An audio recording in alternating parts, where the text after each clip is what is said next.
Hey, we just got done playing Isla, which is a new Stefan Feld game from Isla. Second time I played it, we played it with 4 players, and I had previously played it with 2.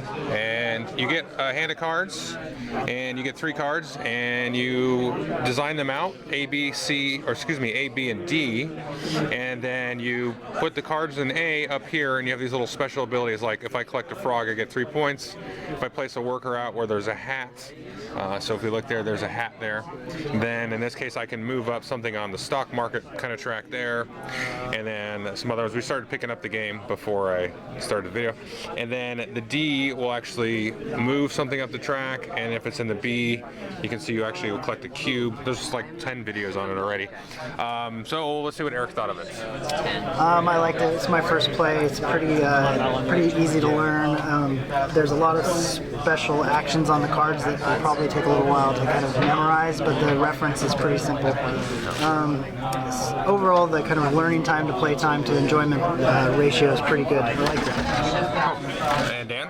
Yeah, this is my first time also playing this. The only problem I really had was figuring out what the cards did with this very small reference card here. That was one of our complaints, is that 4 players, 1 set of reference cards. But once you start getting used to how the cards are laid out, things became pretty easy to pick up. I liked it. Definitely would play it again. All right. Zach? Yeah, pretty much the same thing. You know, if you can learn what the cards are and the iconography and how that works, the rest of the game's easy. And it's enjoyable. Quick play filler. Yeah. It's like a diet Feld. I think the interesting part is filling up your actions, because you only have 3 spots for special abilities. So then one that was working for you, maybe you cover it up later because it's not working so much, or you have a real tough decision about what you have available to you. And you can get an extra slot here, which I had. And you can get cards that let you draw more cards and stuff. Here, Zach's got a board set up. So you got that one that gives them a 4th slot. And then there was another card that lets you draw more.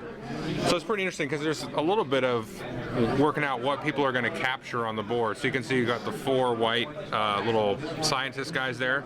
So they pulled one of these little animals there.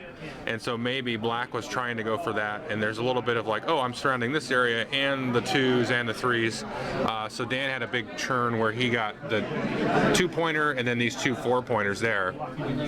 So that kind of, I think, hurt Zach a little bit on the last round.